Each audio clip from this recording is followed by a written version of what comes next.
new to me as well. Um, so Ron and I talked about doing playing a chess game while having discussion. We had some discussions about the game of chess recently, and yeah, so we thought it would be a fun thing to try to play chess, and well, we discuss whatever comes up. Playing jazz, I guess. Yeah. Yeah, learning about these moves. It's the my first game of chess in about 300 years. So yeah, the amount of years keeps changing. yeah, 300 years. So I do remember how the pieces move. Yeah. I do remember the board. So let's go from there. And already some interesting ideas came up, Ade, when we were talking about the movement of the pieces. Okay, good. So let's get into the game. Okay. So we're going to screen share the chessboard on Zoom. So we're gonna, our image is gonna be very tiny. Okay. So, you know, for those of you who are used to seeing our handsome faces big on the screen, you're going to be disappointed because they're going to be very small in the corner. Ade, what a shame. How dare you, Ade, limit our faces to just a small spot in the corner? How devastating that is. Oh, and we have music today too, so that's. I'm yes, just gonna. Okay.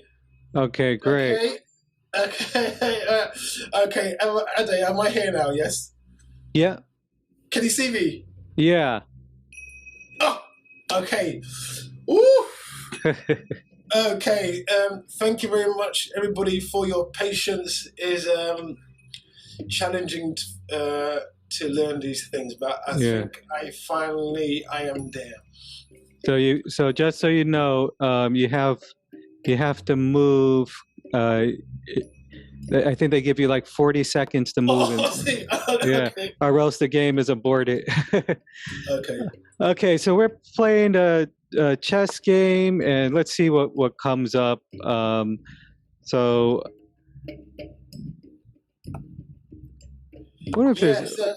Wish there was a way to change the amount of time in between for moves, or maybe it's just the first move, but it shouldn't like. So, folks, Ron and I are playing a chess game, and that's all I know right now. So you were talking about pawns the other day, and we're listening to Babatunde Alatunja Tunji in the background. So you may hear that. I'm going to turn it up a little bit more. Sorry you lost the chess board for a second, but it'll be back. So yeah, so Ron asked me the other day, what's the most important pawn? And I think I said it was the pawn that gets to the other end. By the way, I'm playing in the white with the white pieces. My username is Tozant28, Tozant28. Ron is playing with the black pieces. His username is Ron Osha. And that's it. Yeah. So firstly, we were talking about.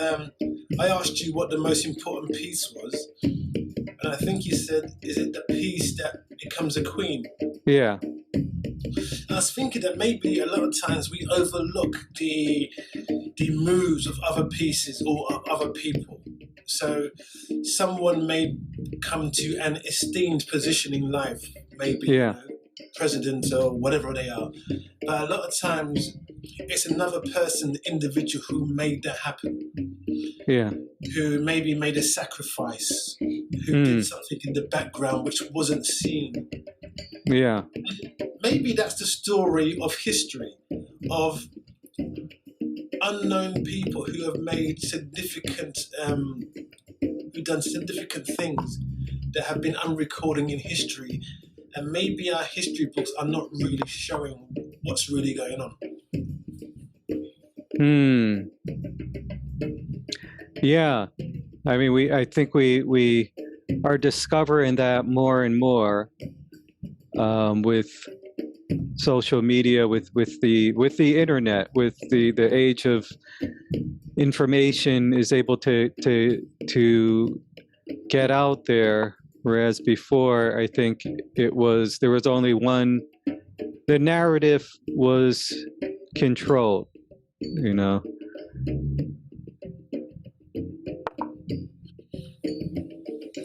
And we were talking about the pawns and Yeah. how, and how they move, but they'll only move forward, unless Mm. of course they're taking another pawn where you can move in a diagonal fashion.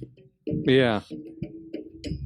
So, and that's pretty similar to the king, isn't it? Well, the king can move backwards and sideways, so the king can be more manipulative, I guess.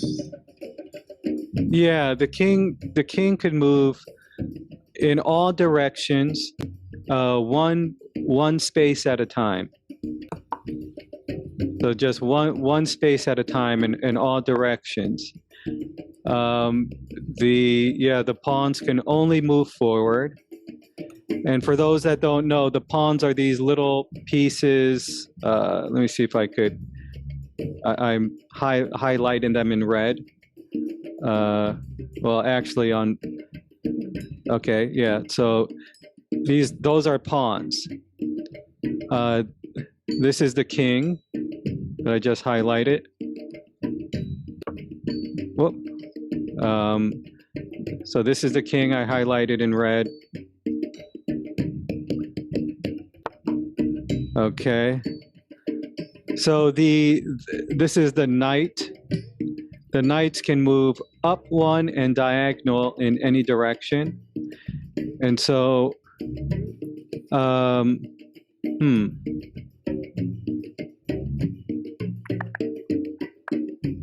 let's see.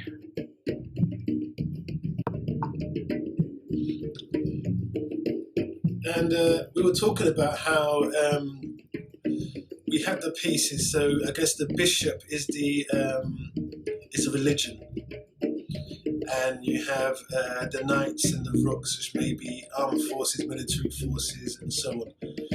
And they're being protected by these pawns who they send out to go and fight their battles. Yeah. And sometimes we lose the significance of the pawn and how important they are. Yeah. Yeah, and the pawns seem. I wonder who invented chess. Like where the game chess came from. I think you sent me something on that at some point. I've seen 3 different versions. One, it was somewhere in Ethiopia. Yeah. Another story. I'm going to turn the music down just a bit. Okay. Yeah, another story in India. Yeah. So I think that's going to take a bit more research. But I think maybe various kinds of the game in Africa and Asia then came through to evolve as the game of chess as we know it now. Yeah. So I think, if anybody out there has any information about where chess evolved, please let us know.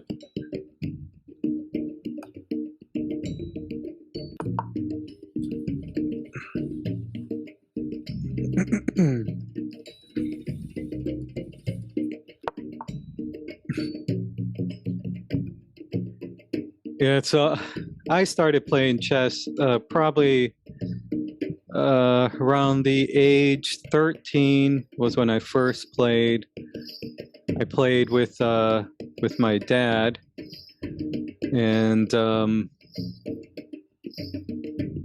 my dad, he wasn't a very big chess, but he knew how to play. He taught me how to play, and he used to play with his best friend Donald, who was pretty good as well. But I learned pretty quickly. Once I learned how to move the pieces, eventually I beat my dad in chess, which was nice. Ah, sacrifice. Okay. So Ron just sacrificed his knight for a pawn. Normally, one would say that that's not a good sacrifice. But as we say, we're learning. We move 15 moves ahead, and Annie doesn't realise that there are plans afoot, or what does Sherlock Holmes say? The game is afoot. Yeah. And speaking of Sherlock Holmes, I don't know if you ever watched the old episodes of Sherlock Holmes, but they're quite good. They're quite funny. The classic ones, the black and white ones, which don't really they're not really true to the book Sherlock Holmes, which was written by, who was it? Sir Arthur Doyle? Doyle, yes. Yeah. I mean, Sherlock Holmes is really, in the book, was a pretty dark story.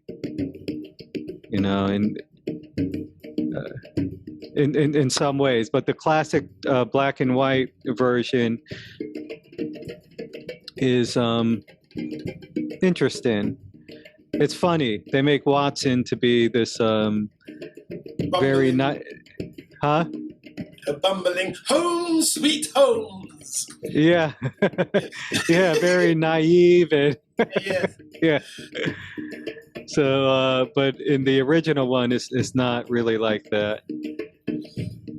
So I'm looking at the board at the moment, and after my just extraordinary sacrifice of my knight, I see myself in a very interesting position, which I'm not sure where to go with it. But I'm gonna think ahead and see what I can do. Oh, you know what, Addy? Another thing. It's really interesting that the Queen is the most powerful piece on the board. Does that go back to the matriarchal societies of most indigenous communities in Africa and around the world, where there were matriarchal societies? I don't know, but I think that's a good observation, and perhaps that's the case. Yeah, the Queen is. I mean, as Candace spoke about when she came. When she was on the podcast. When was that? 2 weeks ago? Last week. Was it last week? I thought you and I did one as in between. No, it was Candace. It was last Saturday. Oh, okay. Yeah. So Ron just keeps sacrificing. As part of his master plan, he's sacrificed quite a bit of material. It's the master plan where what it is. I've heard that the strategy is, I think I'd explain, I'm opening up half of the board, making Ade believe. Ade believes that I look open and vulnerable, therefore I can then go on the attack. So it's all part of a grand master plan that I was working on in my sleep last night. Oh, that's a great plan. Yeah, so going back to what Ron was speaking about in terms of the Queen being the most powerful piece on the board. our guest Candace works as a beekeeper. She was telling us how the queen bee is the most important um, bee in some ways.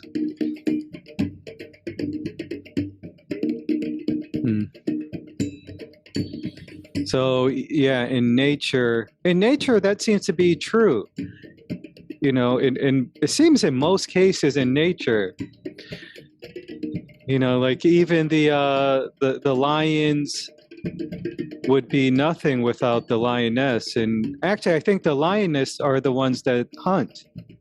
I don't think it's the male lions that do all the hunting. I'm just gonna take this one. Ade, the trap has been set. The trap has been set. So, you know what, Ade, as well? We say Mother Earth. We speak of the universe in a feminine sense. We speak of the moon in a feminine sense. Yeah. And what's really interesting, the fact that we do say Mother Earth, and with the actions of our society that we pollute it, is that kind of incongruent way of thinking, really. Oh, yes. Why would you say the Mother Earth? It brings forth all of this fruit, all of nature. It brings forth the fruit and the vegetables that we eat. The extraordinary seas with abundance of life, and the extraordinary amount of fauna and flora. Yet, what are we doing? And folks, just let us know in the comment section if the music is too loud, if you're able to hear us talking, because the music sounds a little loud on my side when I'm listening, but that could just be in my headphones. So let us know if the music needs to be lowered. So let us know about the volume. I don't know. It was that Gary Kasparov there watching our game. Eleonora says the music is okay. No, that he's definitely not watching our game. But that is Gary Kasparov. Yeah, he's a grandmaster, as you probably know. My mistake. I just thought I saw at the bottom of the screen watching Gary Kasparov. Okay. Yeah, maybe, so I'll get ahead of myself after. We could there's probably he may be in a game or have videos, but he's not watching our game.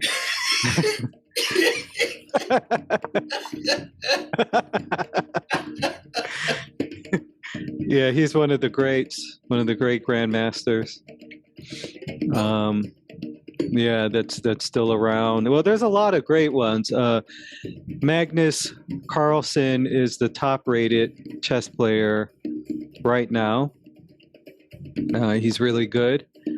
And I'm just gonna. Oh, you keep sacrificing these pawns. This is. I think I keep working into your plan. Do you know what, Ade? But sometimes when what do they say? Behind every extraordinary person is another extraordinary person, and what that means in my strategy, I can't actually explain at the moment. But there are things going on that we're not seeing at the moment, Eddie. Yeah, that's what I thought. It's. Oh no, I'm not going to go there. So, at the moment, I'm thinking of how I can move some of my pieces to safety, because I must admit that some of my strategy has not worked out as I had hoped. Yeah, and remember, keep in mind the knight, as I'll highlight here, moves in a diagonal. So it moves up once, and then 1, 2, it up 2 squares, and then so up 2 squares vertically, 1 square to the side in any direction. So if you see what I highlighted, you will see where, yeah, so you'll see where the knight can capture. Are you gonna fall for this trap, Ade? Oh, he fell for it! Ade fell for that trap. You see, everybody, that was planned a long time ago, Ade.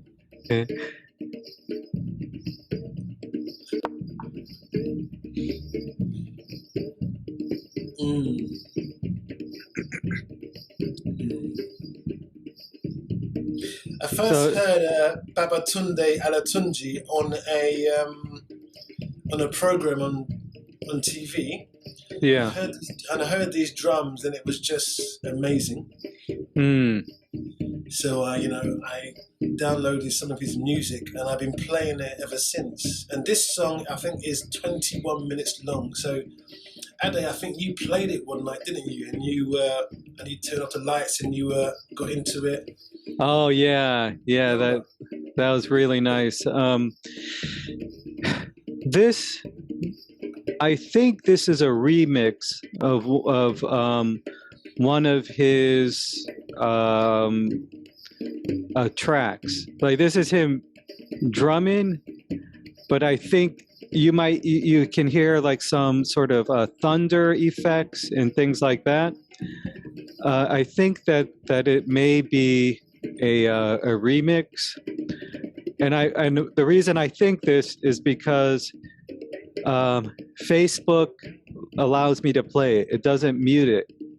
So usually anything that has a copyright law with a remix, if it's just some person that takes his music and puts some of their, like puts a little bit of sound design and mixes it, I don't think they can copyright that necessarily, because they would need permission from him to use his drums. So I think that's the only reason I can use it. So, you sacrifice another piece, and this is check, just check, not checkmate. This is check. So, what I'm going to do now? Oh, I see that you've done that double twist, Ade. So, because I'm in check, you're threatening to take my bishop. Yeah. Well, I'm threatening to take the bishop. I'm threatening to take the pawn. Yeah, there's a few things going on. So, in some ways, that would be a bit unfair, but Ade's being a bit unfair. He's threatening to take one piece, knowing that I have to move it, so he'll take another piece. Ade, and ways some things work, Ade, by threatening to do one thing and actually focusing on something else. Yeah. Oh, so now another song came on automatically on YouTube. So that might be muted. I don't know. We'll just take a chance. Okay, so what I'm going to do now is, let's see, what can I do? I guess I'll take the bishop. Oh, again, are they not seeing the trap that I had set? Not seeing this trap.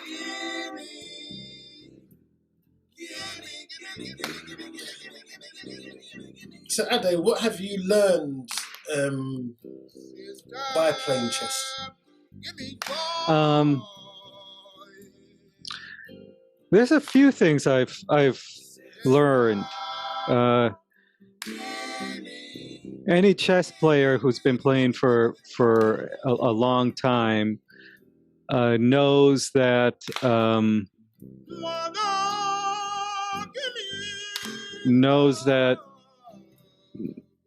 Okay, so let's see. Okay, so he's threatening my bishop. So any chess player, you go through, even if you're a grandmaster, you go through these losing streaks, and they can be quite annoying. Because once you start losing, you just keep losing. This has been the case for me, and I think a lot of chess players.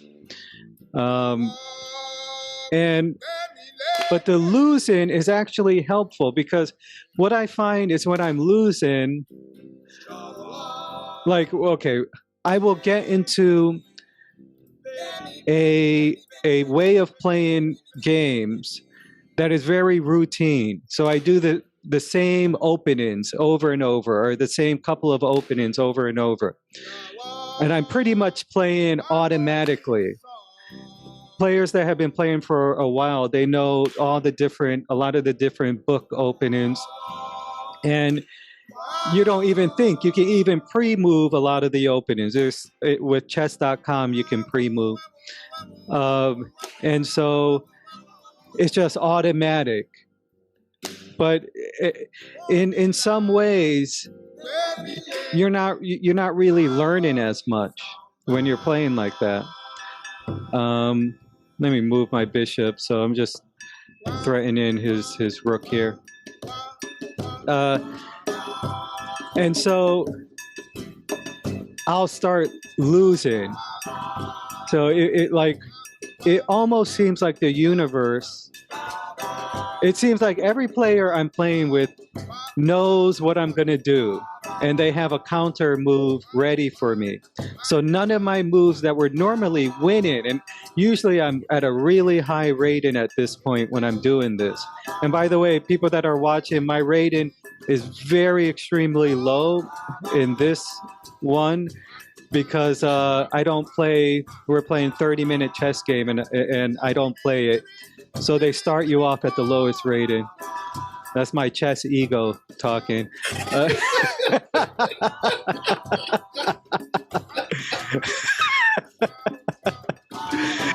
So what I'm going to do now is I'm going to check. So I'm putting him in check, and I'm also threatening his rook. Oh, that is not nice. Yeah, let me turn down the music just a little bit here. It is nice. So I'll go right back to the chess game. Okay, so what happens is I'll start losing, and I will just keep playing. Normally, what some people suggest when you get into this losing streak is to take a break from the game. Like, just don't play. Take a little break. Take a few days off. There's different ways that people deal with it, but I frustratingly just keep playing. And what the lesson I learned is, finally, after it just doesn't work, I finally take a break. And after like a few days from not playing chess, I've lost so much that I'm not caring so much about losing. And because of that, because it's not all about winning, I'm trying different ways of playing. So I'm just playing. I'm playing like a kid again. It's very playful. It's very fun. I'm discovering new things. And the result of that is, dependent on the person I'm playing, that person I'm playing might be playing in that automatic way of playing, that those openings that everybody does, those book openings.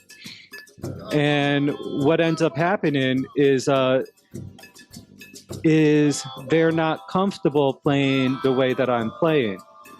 And so they usually end up losing those games, and I usually end up winning, and my chess rating goes up. you know, and so I think the lesson is to continue learning, continue trying new things, and I think that goes with life. As you know, the one of the lessons I learned in life as well. You know, to be playful, step into that place of the unknown. You know, and let's see. I'm gonna threaten the queen.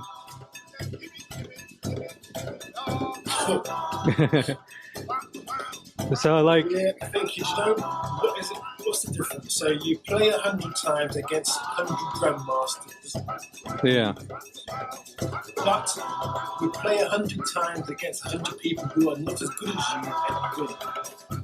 yeah, You learn more into 100 losses with the grandmasters.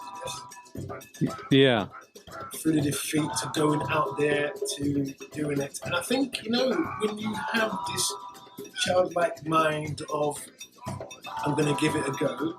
I think you allow something, your natural kind of creativity to come through, and maybe then you'll do things that you wouldn't ordinarily do. yeah. Exactly. That's exactly it. So I'm what I'm doing is I'm threatening Ron's queen, but I'm also gonna I will get the rook, his rook. So, Oh, so Ade, I think Ade thinks that that he planned this. Actually, this was orchestrated a long time ago. So those of you who will remember my very first sacrifice that night. Do you remember Ade? yeah.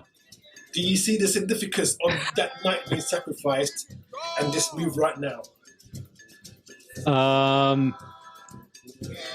I think I'm starting to see it. I'm going on faith right now.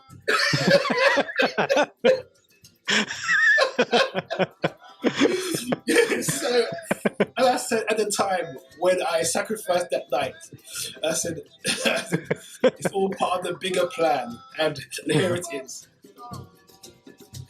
Here it is.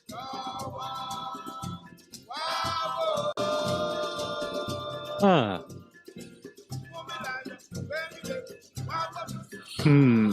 If you fall into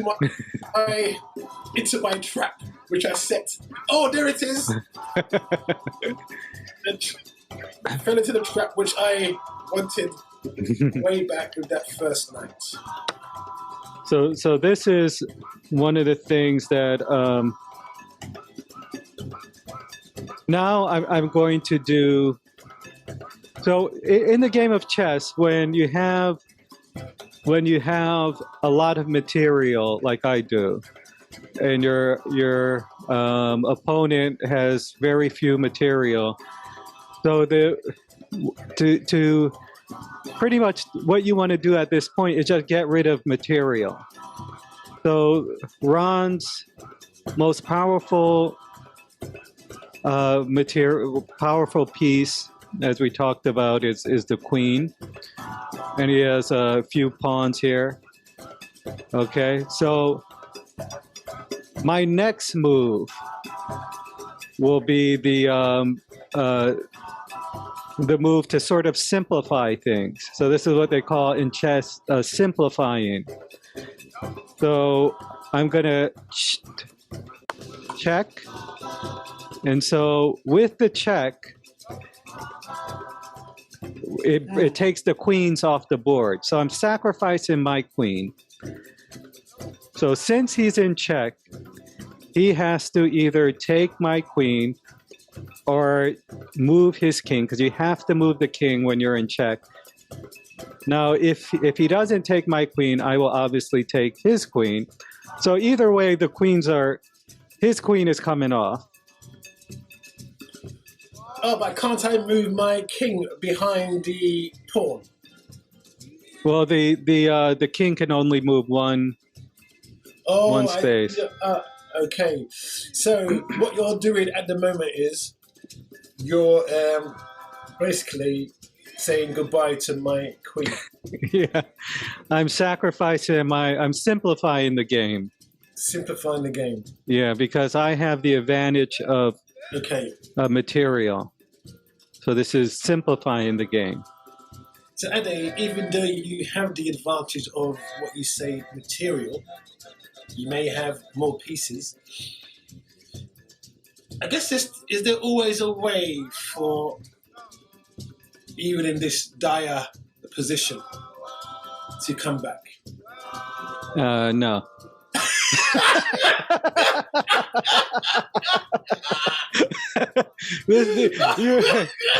Usually, even if you're a grandmaster and you're in this position, they would resign.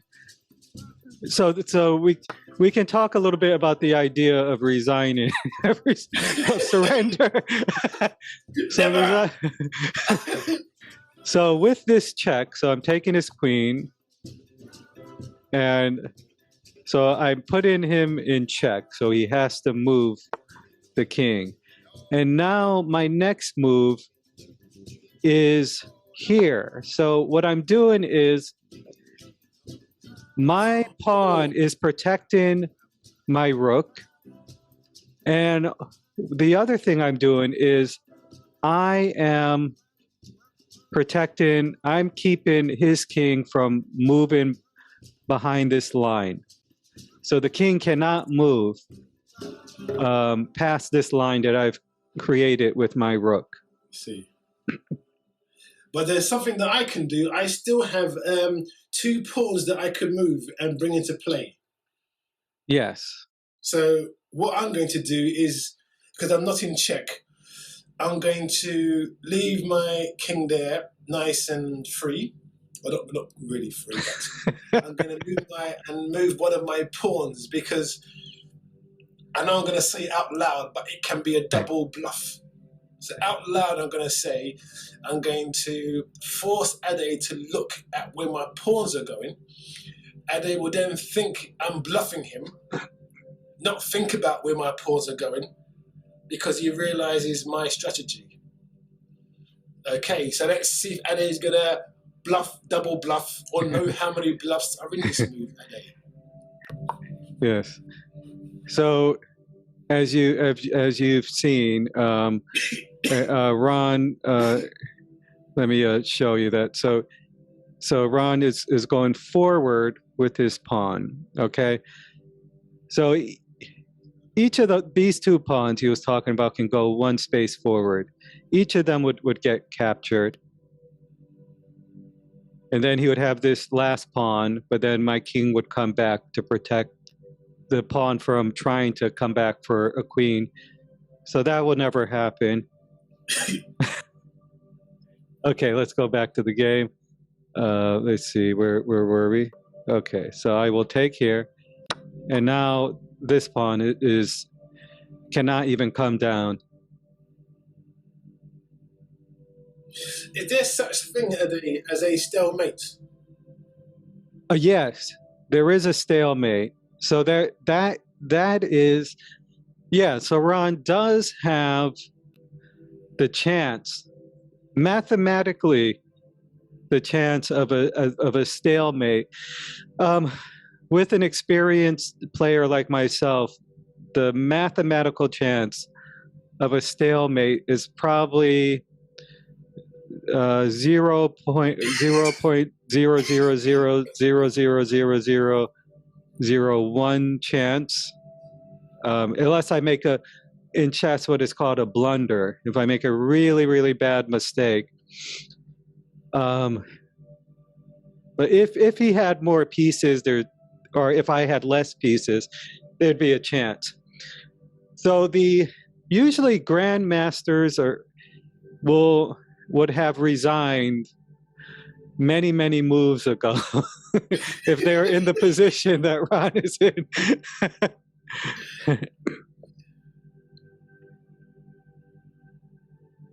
So again, folks that are just joining, I'm playing in the white pieces, Tozant 28. Raan Usha is in the white pieces. I mean black pieces, sorry. So I see some viewers. Whoever's watching, please, if you have any comments or questions, leave them in the comment section. Say hello. Let us know that you're here. Join the fun. And welcome. So we took a little break from our usual way of doing the podcast, and we figured we'd do some chess, and so just out of fun, I think I'm just going to ignore that move and just make it a little bit more interesting. Yeah, so I think we talked about what it'd be like. Shall we play chess with some music? Yeah. And maybe bringing in some conversation. Because, firstly, for you and I, it's the first time that we've done something like this. Yeah. I think we always go with let's try something a bit different or learn something. I know I sent you a video this week about how we can use Zoom in the future, and we're speaking about that. So we can open ourselves up to new ways of doing things and learning. So I think it's really important. I think just for any creative people to try new avenues, new ways of doing things, and I think it stretches you. What happens also, you can then meet new people who will show you a different path and a different way of doing things. Yeah.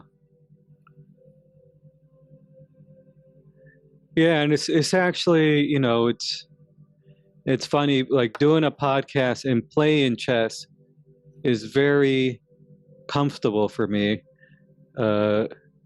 because you know, I Oh, I'm gonna do something now. Ade, check. yeah, I mean, I can just capture the pawn.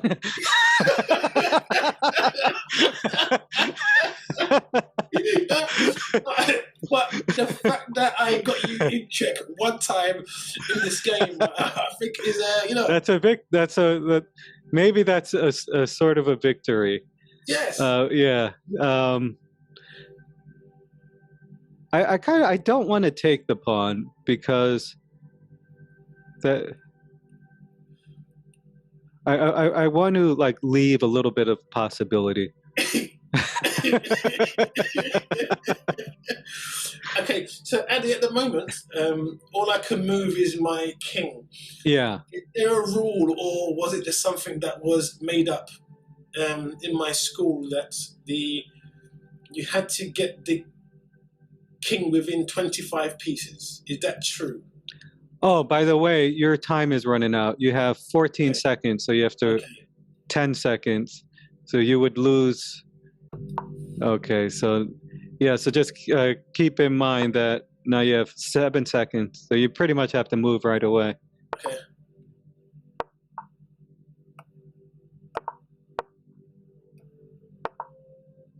That's a check.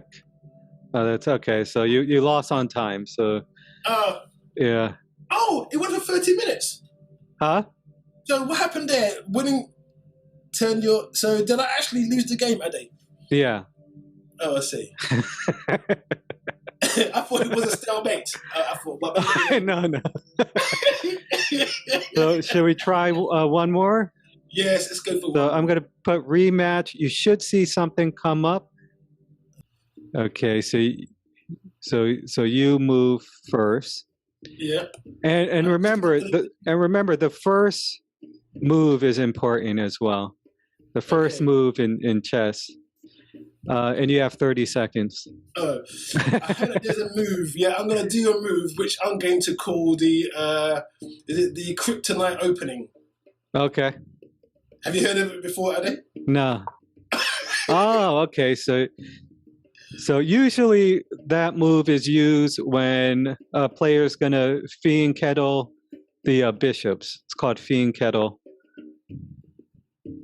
So what happens? What Raan is doing when you open up this space, you usually bring the bishop out here, and you get this diagonal going. I don't know if that's what he was thinking, but and usually when you do that, you sometimes do the same. Whoop, you sometimes do the same on the other side as well. So now, okay, you got 30 seconds to move. Yeah, I'm not I going to guess fall it. into that I guess trap, it Eddie. it gives this time limit. I guess on the first few moves, and then I think we Okay. won't have to worry about that. So Ron brought his pawn down, and what I like to do when people do that is just to bring a pawn up to meet it, so that he doesn't get too much space on. This is what you would call the flank. So you can flank your opponent by coming through the sides. So what I'm going to do here, I'm going to entice Ade into an exchange. He thinks I want him to take this pawn, but really there are different motives behind that move. And if he moves his pawn, he doesn't see what I have in store for him.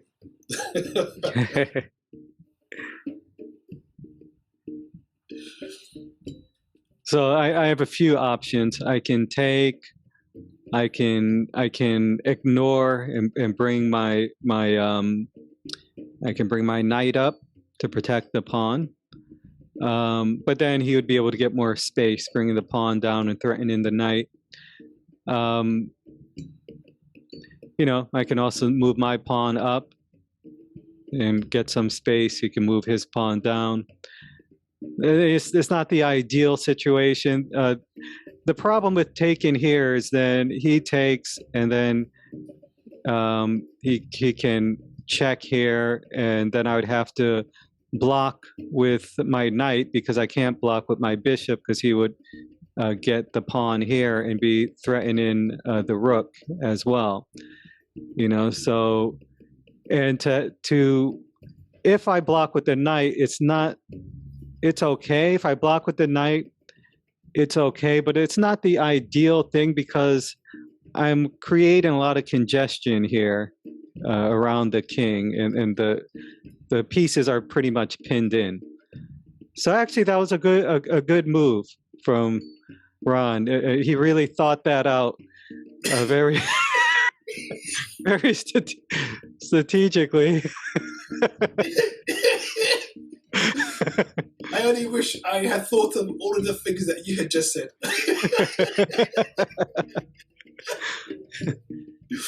I think from the first game, Ade, I learned maybe to balance out the board a bit more. Make you think on two different flanks. Yeah. So you're not so pinned in, because I think in the last game I went down the left-hand side and completely exposed the other side. Ah, okay. This game, I'm just going to expose all sides.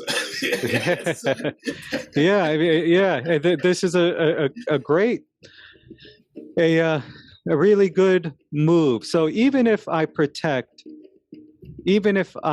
so let's say Ron takes, if I ignore somehow, and then I protect my king with the queen, then he can take this pawn with his queen. So and then he's threatening to take the bishop as well. Yeah, so these are all things that when you're playing chess, you're thinking ahead and thinking of all the different calculations and strategies that your opponent. So you're thinking about what you're going to do, your plan, and you're thinking about what your opponent, the different things that your opponent can do. So I think the best move for me, that's what I feel like. Actually, I felt like taking, so I don't know if this is the right correct move. The other thing about chess is listening to your gut. So this is similar to life.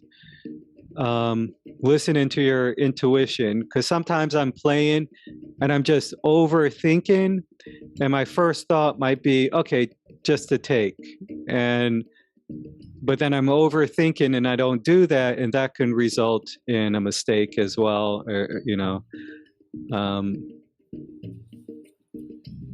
I was kind of hoping that Ade would take that move, take that pawn, because I was going to do something with my rook, which I don't think he sees yet.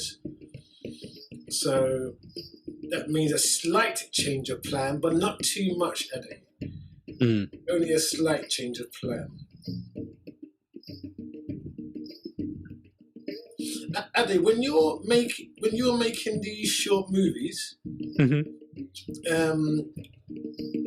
how much room did you leave for in the moment kind of inspiration, and how many of it was planned out? When I'm making a short film, or if it's a narrative film, then I plan quite a bit of it out. Sometimes I would even do rough storyboard,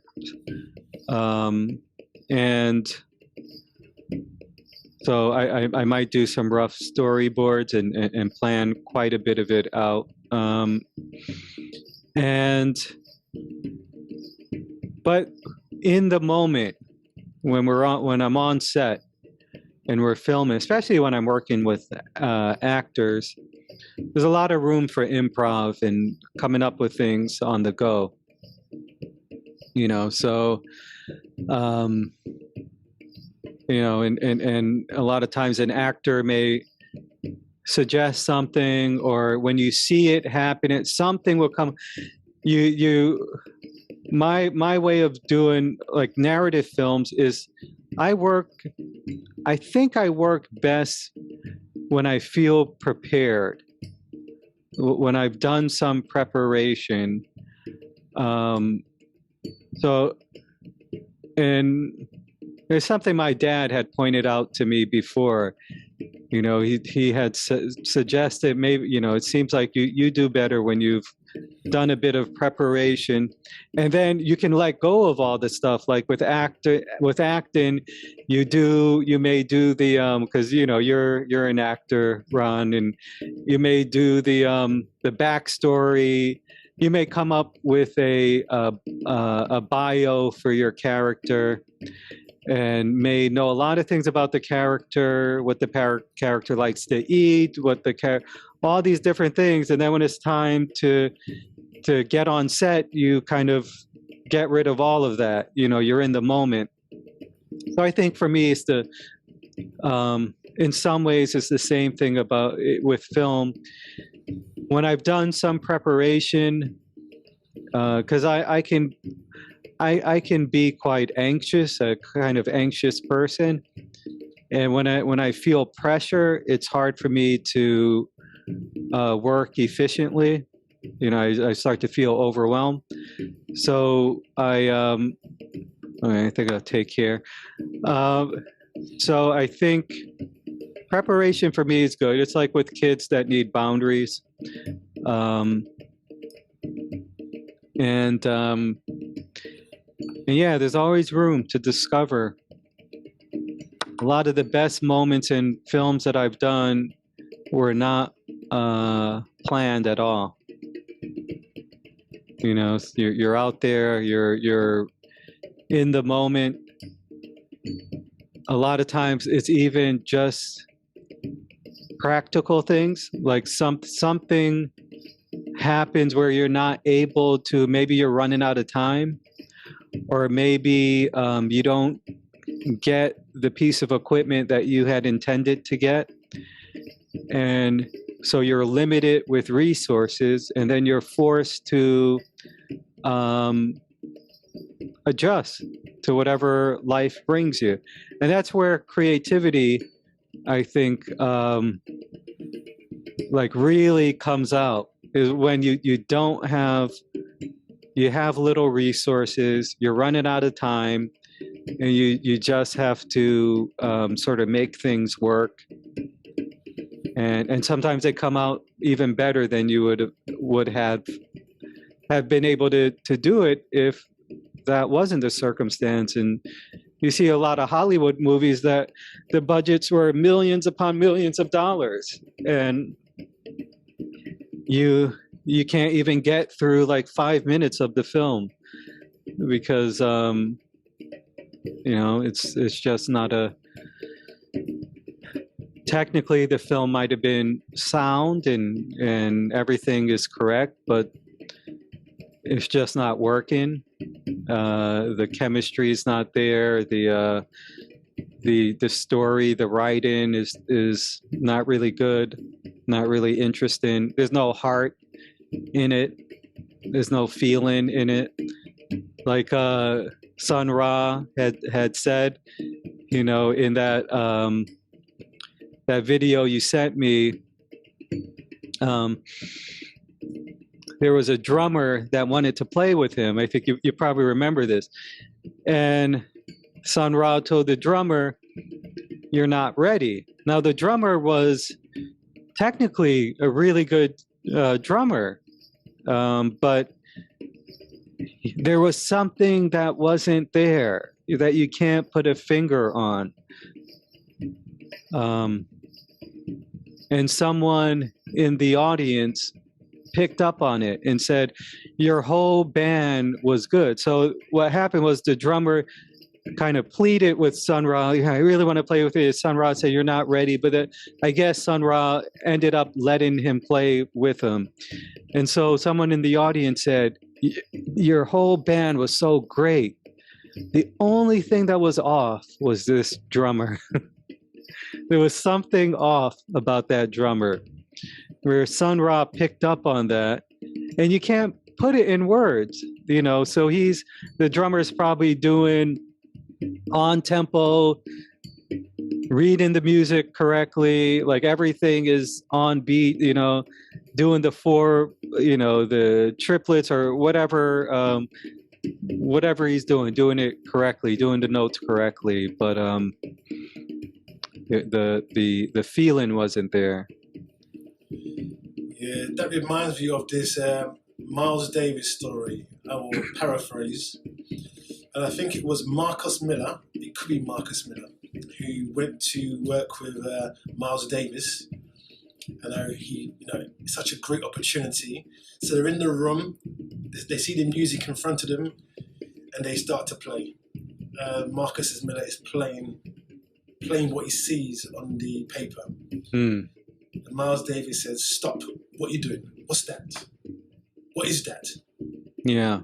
So Marcus Miller then goes away and says, "Oh, you know what? Now I'm going to really go for it, just..." So it goes on next time and next time again. And Marcus goes, "Stop, what are you doing?" So now Marcus Miller thinking, where do I go from here, Yeah. Follows the notes. It's not what he wants. Go for it, not what he wants. So next time he goes, "Okay, let me just play." So he plays, and Miles goes, "I didn't ask you to follow the notes or to show off. I asked you to be yourself." And I'm wildly paraphrasing here. Yeah. You get the gist of the story. Yeah. I think I heard that story before as well. Yeah. Be yourself. And of course, it's something you can't try to be, is it? I mean, you can't try to be yourself. Yeah. And so telling someone to be themselves, I guess, is taking them away. Yeah. And I think it's one of the issues he had with Herbie Hancock as well. Because Herbie Hancock started playing with him.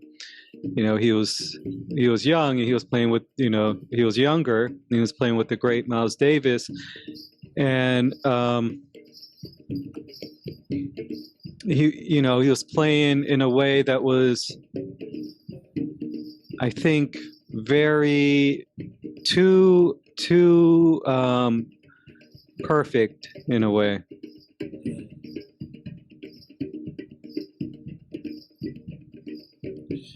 Is it your move or my move? Oh, your move. Oh. That's the other lesson in chess is I see. Oh, I see. Yes. Okay. yeah.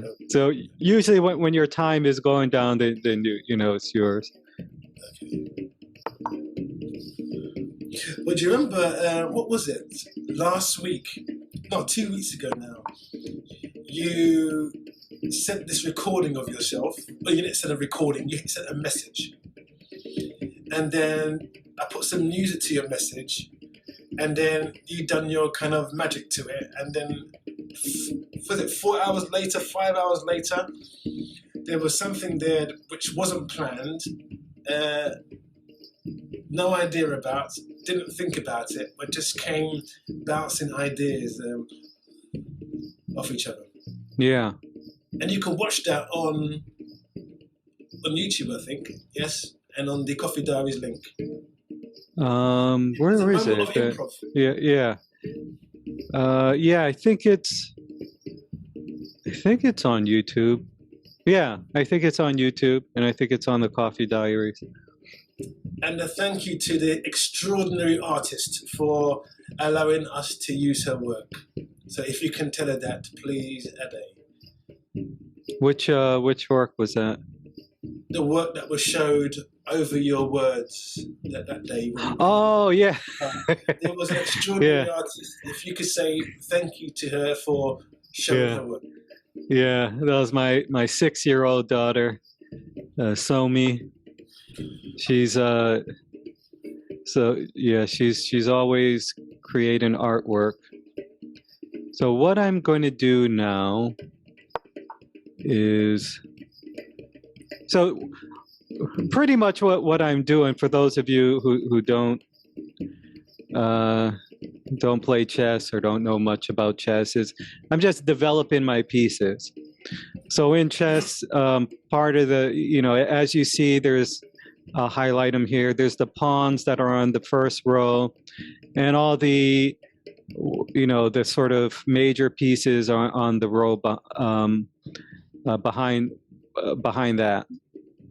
So obviously, if you get the major pieces out somehow, then you have more possibilities for setting up for an attack and defense.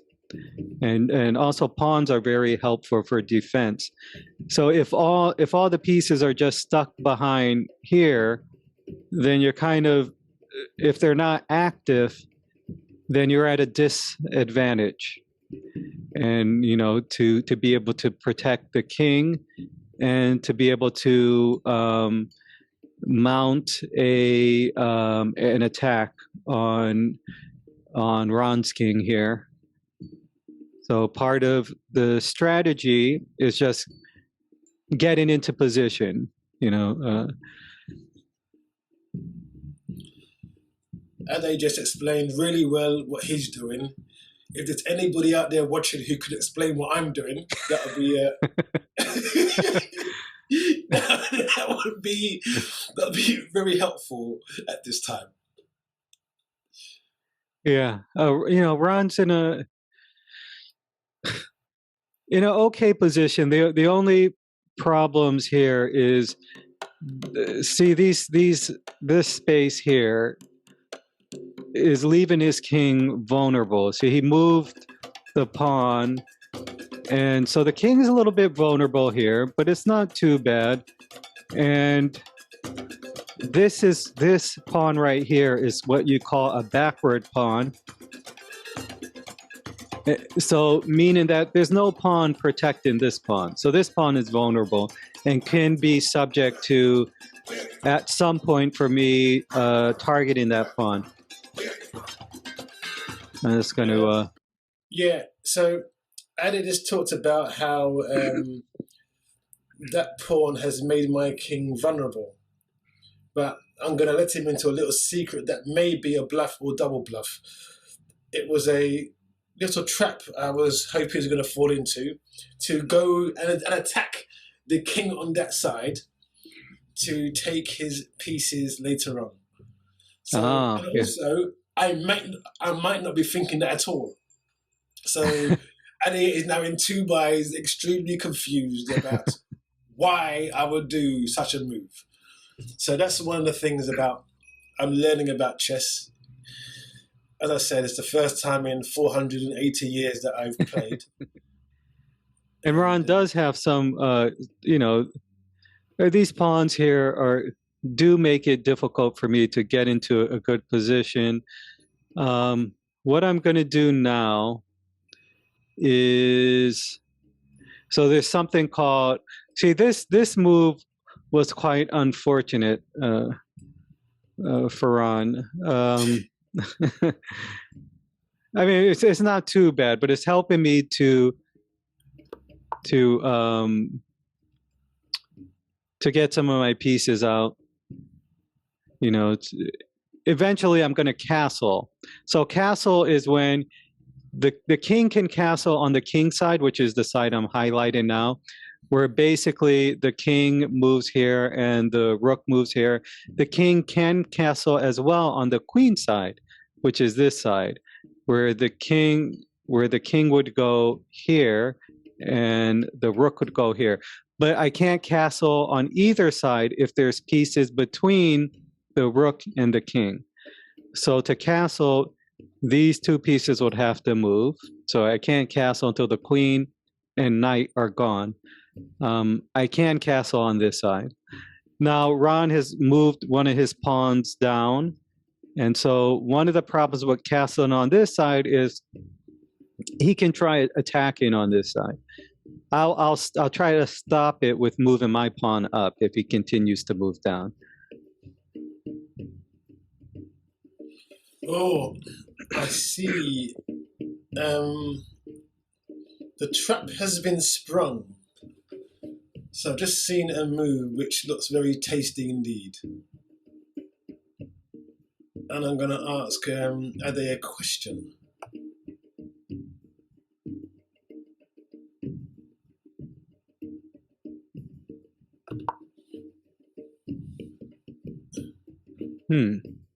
So for me, do I want to take this way or this way? So it would be an exchange, but I think what I will do, rather than do that, is I think I'm just going to protect that bishop with my queen. So I was thinking that Ade would take that bishop. But he's not fallen for the dastardly plan.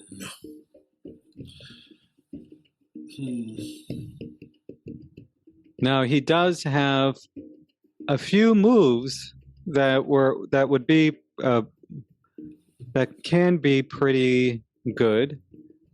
So yeah. And if you know what they are, can you please send me a private message? A private message to Raan Usa on Messenger and let me know what those interesting things are. Send me a private. Thank you very much for that.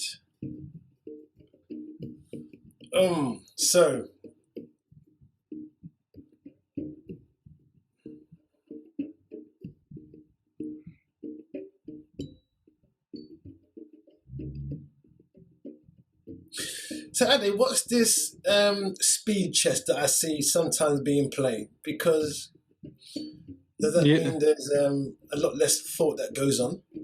And it's there is blitz, there's bullet.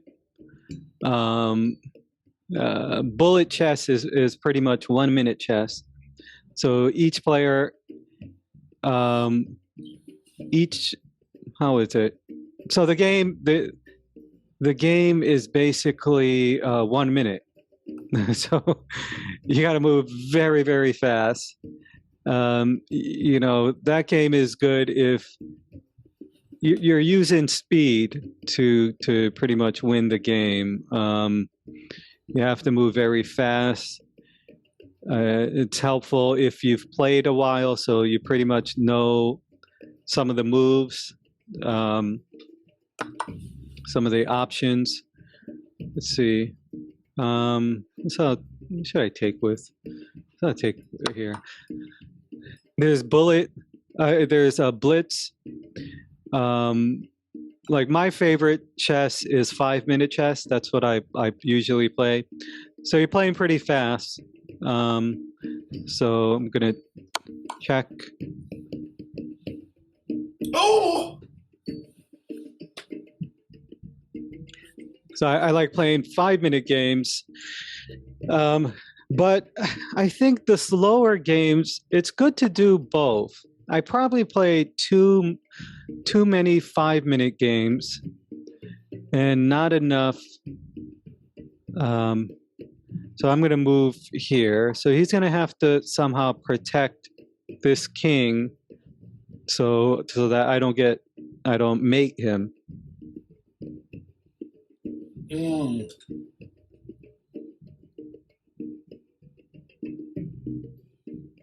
Oh!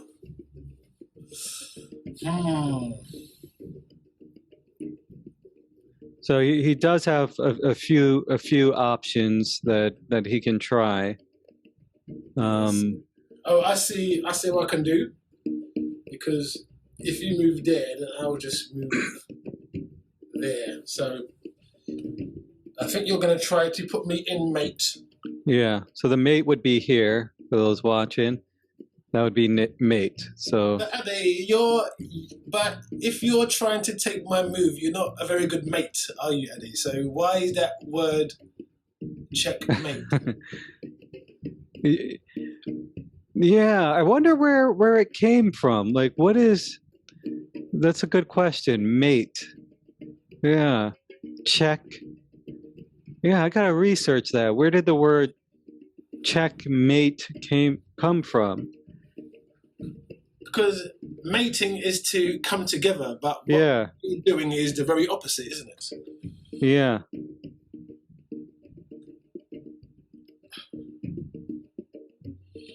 As you can see, I'm using various tactics to try and put Ade off his game. Questions and discussions yet. So, okay. I think I know what I can do. Okay, both the Webster and Oxford dictionaries derive the word checkmate ultimately from the Arabic al-shamata, meaning the king died. Al-shamata. Yeah. I hope I'm pronouncing that correctly. It's AL-SHAH space MATA.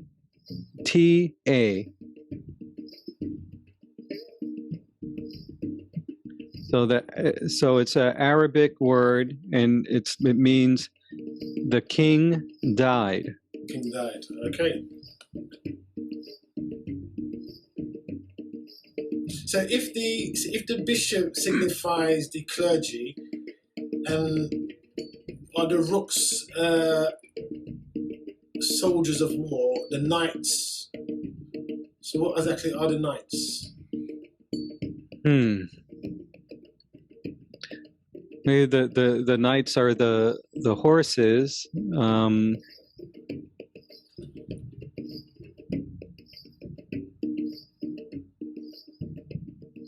So the reason they can move 2 then 1 is because why? Why did that come about?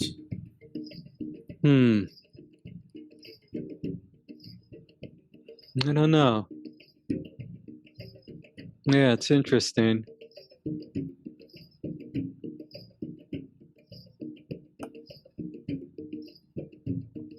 So, Ron, it's your move, by the way. Yeah. Oh. Oh no. Do you want to take that back? Oh no. Okay, Eddie, if I could take that back. Yeah. Okay. But you would have to. Oh no. Okay, Eddie, I'm learning. I see what I did. I'm Okay. thinking completely. I've lost my queen. You lost your queen? Yes, in a minute, aren't I? No, it's checkmate. Where is it checkmate? Oh!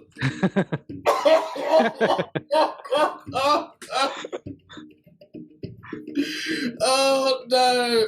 I was thinking of something completely different. Okay. I was thinking that Ade was going to move here, All Then right. check my king and queen. Oh, okay. Well, let me show the people what I think you were. Were you thinking this? Did you think I was going to do that? Yeah, I thought you were going to move 'Cause- your. Have you moved your knight? yeah, I just You're going to move forked. your knight to here This and is take that called pawn. fork. So I'm putting the king in check, and I can take the queen. Um, yeah, so that's one of the things I could do. The only problem with that move is if I did take your let me show you. If I did let me show you. If I oops, okay. So if let me show you. If I did okay. So if I did do this, you can move here, and if I did take your queen, you would take my queen. So that wouldn't have been really beneficial for me. And it sometimes, that's like as well. So I was so focused on something else, I lost my eye on the immediate threat. If you heard that saying, 99% of the things you think of, the things you're worried about, never happen. Yeah, And it's like I was so focused on not having my king and queen checked that I didn't even see the greater threats. yeah, yeah. I did show you the threat early on. I think you might have forgotten. So that's another metaphor. So I was told about the threat, shown the threat, but even then I was looking at another threat. Yeah. Can that happen sometimes, Adia? I guess it does happen. So let's. I think. How about we stop the screen share and maybe. Okay. Because I think we're at. Wow. So we're at 2 hours. Wow. Oh, wow. Okay. So let's stop the share. Okay. So now we are back. I am at the beach. It's really nice out here. I'm enjoying some sun and the nice water. I'm sitting on a stool on the beach. Looks really nice where you are. Wonderful and warm. I can see the palm trees Yeah. blowing the fresh coconuts which are about to fall, which are going to make a wonderful coconut oil, which you can use to all kind of ways you can use coconut oil. Yeah. Maybe a coconut milk with the insides, the wonderful warm blue sea, and he's going to run along the beach. Yeah. Joy across his face, smile, let the sun hit his skin. Wonderful wedding. So this was. Thank you all for joining. This was a lot of fun. And yeah, we should do it again sometime. I want to figure out how to make our images a little bit bigger when we do the screen share, because I don't want to disappoint our audience. And thank you. Just for, I know it was only for a short moment, but there was a time when I saw Gary Kasparov at the bottom of the screen, and for just a short, a few moments, to have one of the world's greatest ever chess players watching my first game in 510 years. That was a joy to behold. Yeah, I think that's why he was watching. Yeah. So, and it's, what a wonderful game. I learned a lot. I'm going to go away and probably not going to practice, but I look forward to playing Ade again. And what I will do, I will rewatch The Queen's Gambit. Oh, the film, the series, Yeah, maybe I'll yeah. watch that again. I'll get some ideas about Ade's move, and I saw Ade release some information for the next game. Did you hear? If you were listening, he said he likes to castle. I kept that in the little grey cells, Yeah. so I will block that move in our next game, Ade. And just so our audience knows, castling is the most standard thing that everyone does. If you don't castle, your king would be in danger. So you should always castle. You know, yeah, Queen's Gambit is a very good show, and the chess move. They take chess strategies from real games, and Gary Kasparov is actually the technical advisor, the chess expert that has who watched over the series to make sure they were doing things correctly. So those big games that they showed were master games that they recreated, and I think they may have changed up some things, but they used a lot of real games in that series.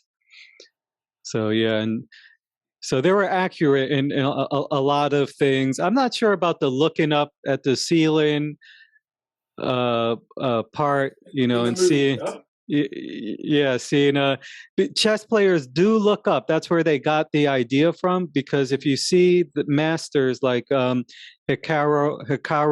McNamara, part Japanese, he's one of my favorite players to watch. I sometimes post some of his videos.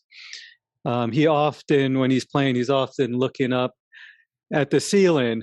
But when asked about the Queen's Gambit, because he was one of the sort of fact checkers about they asked him about if they did it correctly. And of course, what Gary Kasparov, that, you know, they did do things correctly, but he said the looking up, most players are, you know, him and other people he talked to, they're not seeing moves, you know, like on the ceiling. I think what it's probably is that side of the brain, you know, like some people, you know, you look in this side when you're kind of using one side of the brain. I'm not sure. I guess this is the right side. I don't know what side is the mathematical. Is it the right side, the imagination? So if you look to okay. the right, Yeah. and your left side is the logic.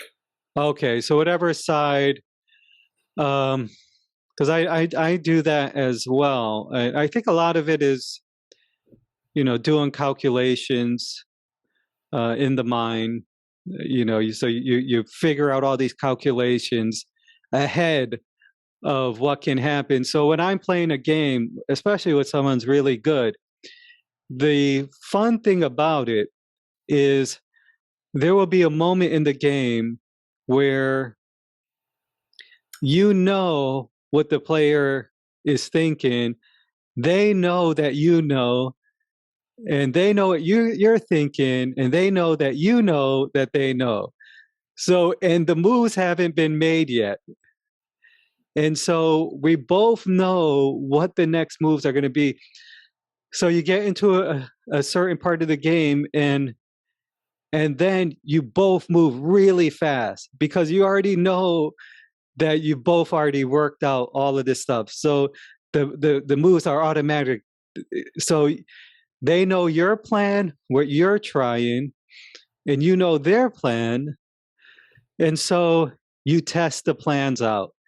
And so it's not so you do all these plans, and then you get to another point where you stop because you've done everything and you're at this point, and now you got to calculate again. So you do a whole bunch of moves and then you calculate again.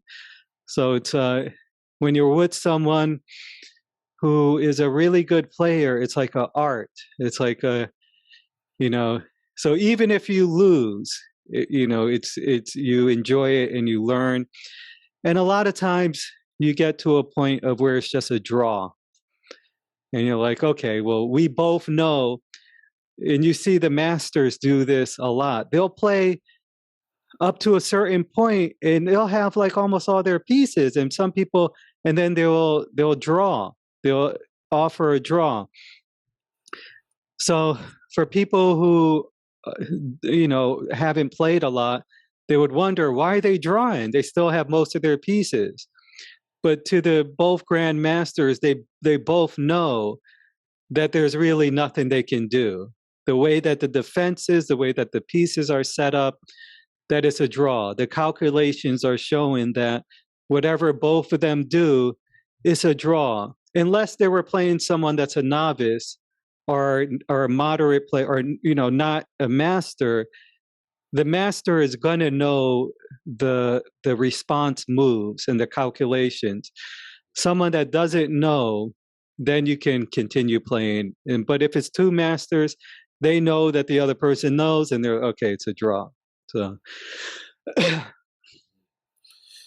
Well, I haven't yet got to that stage of where I'm playing someone and we both know yeah, what we're gonna do in advance. So that would be actually wonderful when that happens. So yeah. Well, we do it. We do it with the podcast. So oh yeah, we do it. We do it in our own, our own modality, our own way of doing it.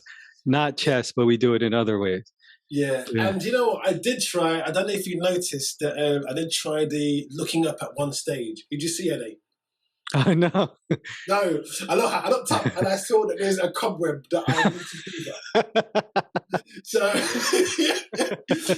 so I didn't see any moves or pieces. Yeah. Ade, can you tell us about coincidence? Because how many conversations have we had when something has happened that we were thinking about, or yeah,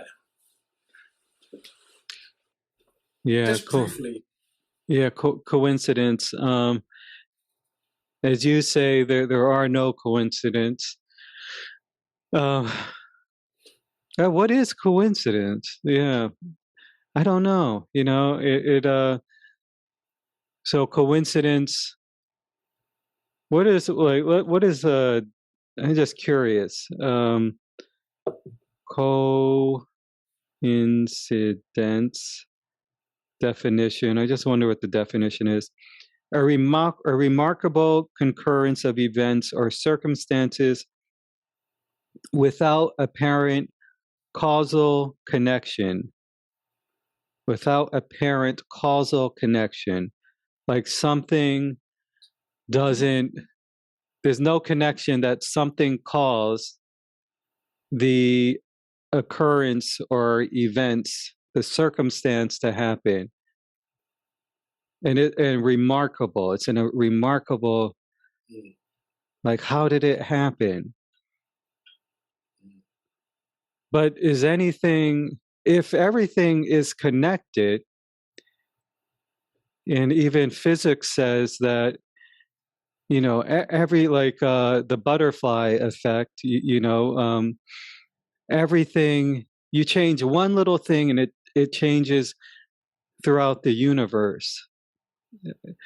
Um, and now I'm just I don't know the math behind it or the physics, but is there really any chance or any coincidence?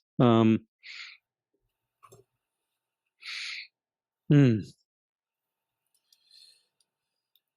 I think we spoke about it, and the term, rather than coincidence, a cooperative incident, which would then infer to actually everything working together. So bits of the strand of the web are part of one single web. yeah, So things are cooperated together. And I think the amazing thing is when we don't go, oh my God, what a coincidence, but we kind of go, yes. yeah, And yes, and then invite them into your life, these coincidences and synchronicities. hmm, And when they come, we just do a raw smile, yeah, it's yeah, going to come. Because you kind of feel you're on the right path then, don't hmm, you? yeah, That you're not forcing anything. And last week we spoke about that we spoke about it last week about not forcing things, letting them flow and being at ease with it rather than trying to push. hmm. I think that allows opportunities for things to come in, opportunities, coincidences, synchronicities. Hmm. Yeah. And I wonder how much does the observer have to play in the so-called coincidence? Because we know from physics that I forget the double blind experiment. Experiment, yeah. Yeah, Double that slit experiment. double split. Yeah, double split experiment Yeah. that through observation, with the observation, when you observe something, it changes. That being observed. So I wonder how much that has to play with a coincidence, because we notice the coincidence. So does the coincidence, is what we think of the coincidence really, does it have something to do with time travel? Are we going into the future, and have we already seen, or have we, because you're noticing the coincidence in the moment, what we call a coincidence. So we notice everything being lined up in this extraordinary way. Everything, all the pieces coming together, and we put a label onto a coincidence. But are we somehow manifesting this? Are we somehow like time traveled into the future, and we are seeing this from this other vantage point, from this other perspective? If we can always see from that place, don't these things happen all the time? Isn't perhaps the whole world is coming together in this way? Like, I don't know, I'm just kind of like coming up with things. uh, Yeah, I mean, when you start looking at then these kind of things, we can then embrace the magic and the mystery and yeah, and that, and that opens up every single moment to, I think, fear from here. You can move and kind of trust where you're going. You can go with where you're going, yeah, and be at peace with that. So you're no longer dictated by fear responses, because you trust in is a trust in what's happening yeah, that will take you the way that it's supposed to be, and take you the way that this path has been set or not set. I don't know. mm, That's the correct term. But if you just allow just to be guided, I think, mm, then things turn up, and maybe the coincidences and synchronicities are kind of like the divine saying, yes, you're on the right path. yeah, yeah, Just yes, you're on the right path. Because when they occur, I mean, most of the time, I'm sure there are other instances, but I feel that there's a kind of a smile inside. Yeah, I noticed that. Yeah, yeah, that was interesting. That I think that kind of gives you a sign. Yes, keep on going that way. yeah. Keep on going that way. No. Okay, so it is 11:30. I actually have to film in a commercial for a small business today. So I got to leave here at 12 Eastern time. Okay. So Well, gotta it's been a pleasure. 2 games of chess. yes. Again, I'll repeat it again. My first 2 games in 600 years. So it's been a pleasure. I learned a lot. I learned that I thought I'd got into as a strategy about the castling, but you didn't explain that is something that is very common in chess. Yeah. So Thank you for the 2 games. They were thank you. extremely difficult. Extremely. I, I barely was able to. It took all of my mental energy. Ah, thank you, Eddie. It's wonderful to hear that I pushed you to your mental limits. Yeah. Thank you. So thank you, folks. Thank you for joining. Thank you. And And thank you, Gary Kasparov, yes, thank you. who didn't watch our show, but I thought for a second he was. So thank you, Gary Kasparov.